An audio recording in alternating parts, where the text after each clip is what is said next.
Hello again guys, balik lagi sama Filias. Saya mau update lagi untuk pergerakan harga Bitcoin hari ini. Buat teman-teman yang belum subscribe, belum follow saya di IG atau TikTok, jangan lupa follow. Dan teman-teman, saya ingin tahu nih berapa banyak dari kalian yang nontonin dari awal video sampai akhir gitu ya. Kalau memang kalian nonton dari awal sampai akhir, you deserve a good pat on your shoulders. And please type saya nonton sampai habis kok, kayak gitu ya di komen di bawah, oke? Ya, menandakan bahwa teman-teman memang mau mengapresiasi diri dengan belajar lebih jauh tentang teknik analisis dan market, oke? Langsung aja kita analisisnya ya di Bitcoin. Nah, ini price action Bitcoin dari time frame weekly ya guys. Tadi pagi kita dapat closing weekly jam 7. Closingnya Bitcoin di 86.500, yang dimana itu nggak terlalu bagus ya, sign of weakness sebenarnya. Dari minggu lalu sebenarnya juga sudah tahu bahwa nggak berhasil breakout dari area SMA 94.000 sampai 95.000, maka Bitcoin ada potensi reject lebih jauh. Dan ya this is it ya, sign of rejectionnya kita bear candle yang lumayan luar biasa ya. Cuman saya mau mengajak teman-teman untuk lebih netral ya perspektif ini ya, point of view-nya. Kalau kita lihat tanpa pasang trendline ya, saya itu bukan seorang investor atau trader yang terlalu percaya sama trendline.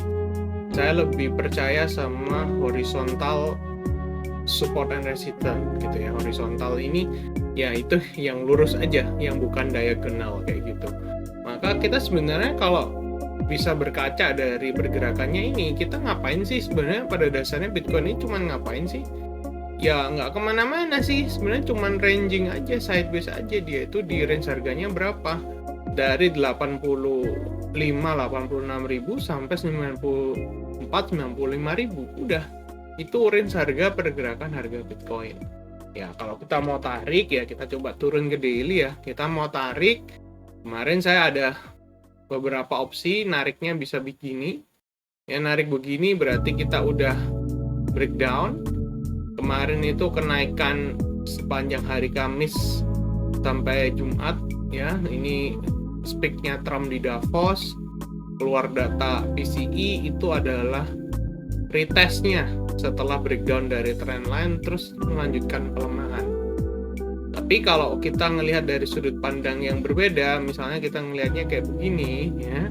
Nah, ya teman-teman nih, kalau ngelihat ini kan fake out pas kemarin yang turunnya kenceng banget itu ya.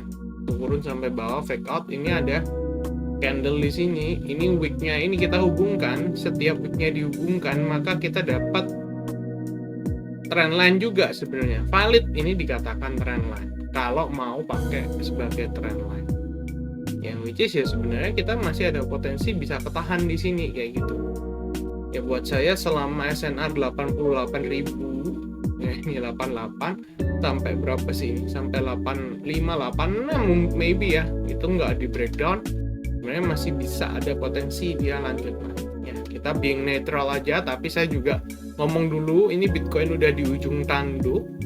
Kalau ada satu hari aja dia close di bawah ini ya 85.000 or dia close di bawah trendline ini, ya sudah harus siap-siap pasang sabuk pengaman. Targetnya 74 sampai 75 itu targetnya.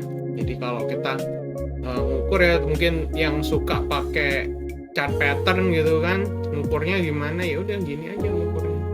Breakdown misalnya ya udah ini targetnya kan. Nih kayak gini, harganya berapa? Ya udah 75 nih, kayak begitu guys. 74, 75, 76 whatever it is ya.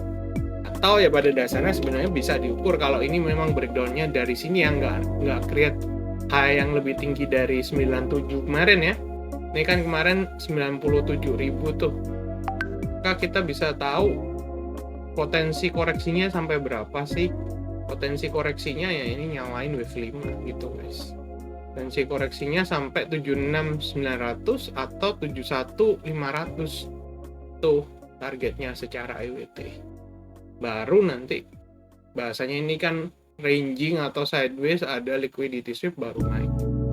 Kalau memang ya, yang terjadi dia breakdown. Tapi kalau nggak breakdown ya mungkin bisa naik dulu kayak gitu. Ya kita lihat aja dulu ya, karena ini secara price nggak terlalu ada pergerakan, marketnya very boring, sangat susah sekali untuk di trading kan. Kalau teman-teman tradingnya di time frame 1 jam 4 jam, kalau mungkin di trading di 15 menit 5 menit ya bisa sih sebenarnya. Dan sekarang ini yang terpresent, ini saya turun ke 4 jam dulu deh, jangan buru-buru ke 15 menit ya. Di 4 jam gimana sih kok? Nah, 4 jamnya masih bearish guys ya. Ini MSS-nya di sini. Ini saya slowly aja, biar teman-teman juga bisa lihat. Dia sempat ada pullback, dia create another lower low. Ya ini bahasanya itu break of structure biasanya kalau teman-teman ya. Nah, maka supply-nya hampat di mana? Nah, ini supply hampatnya udah pindah ke sini sekarang guys. Supply zone hampat. Tuh. Biasanya sih ya, biasanya saya nggak ngomong pasti loh ya. Kan awalnya dia tuh dari atas ya. Nih, opium sedikit. Kan awalnya tuh dari atas nih supply hampatnya waktu MSS. Karena dia ada pullback, maka kalau dia create lower low, supply-nya itu pindah kayak gini guys. Tapi kok nggak jauh tiba-tiba dia ada buyer's reaction gitu kan. Harusnya dari sini kita sebenarnya dapat informasi apa tuh. Nah, informasinya adalah buyersnya ini punya kekuatan yang tiba-tiba dapat momentum ya, dapat booster. Selling pressure-nya ini nggak sekuat itu karena mungkin ini SNR, ada trendline sebagai diagonal SNR juga bisa ya. Nah, H1-nya gimana kok? H1-nya ini terakhir nih ya, ini breakout structure di sini kan. Kalau H1 lebih detail nih, breakout structure-nya di sini. Ini kan SNR nih guys.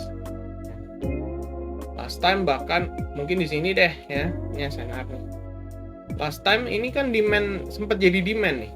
Dia kan sempat nge-sweep, create slightly higher high, ya, terus dia turun kayak gitu. Jadi demand nggak ya? Oke, jadi demand nggak nih? Oh, mungkin kalau ada yang bilang, oh ini demand kok karena ini higher high. Oh nggak jadi demand kok karena ini cuma take out. Ya udah deh, kita bilang aja ini SNR gitu ya, bukan demand ya. Maka supply-nya H1 sekarang udah pindahnya kemana? Sini guys. Supply H1. Jadi semua supply-nya udah makin lama makin turun, which is good karena untuk jadi bullish itu berarti market nggak perlu terlalu jauh untuk take out-nya. M15-nya gimana kok? Nah, ini good news juga, M15 ini jadi satu supply-nya. Nah, dari pagi ini market sudah ada upaya naik. Kalau masih ingat kemarin Sabtu, ya saya nggak ngupload ini ya, nggak ngupload YouTube sih ya. Hari Sabtu itu saya ada bilang lewat briefing pagi guys, yaitu apa?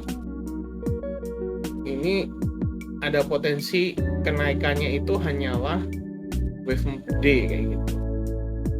Ya, jadi kalau teman-teman lihat saya ke H1 ya biar kelihatan.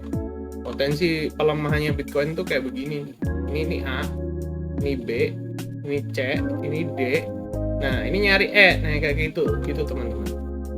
Maka kalau kita tarik based on EWT, itu target terdekatnya EWT itu di 1236 atau masih bisa turun lebih jauh sejauh-jauhnya 1618.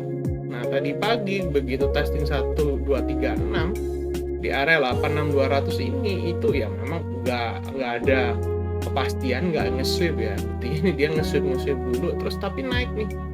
Nah, pertanyaannya sekarang bisa nggak nih nanti New York Session marketnya breakout kayak gitu atau malah ke-reject lebih jauh, turun lagi?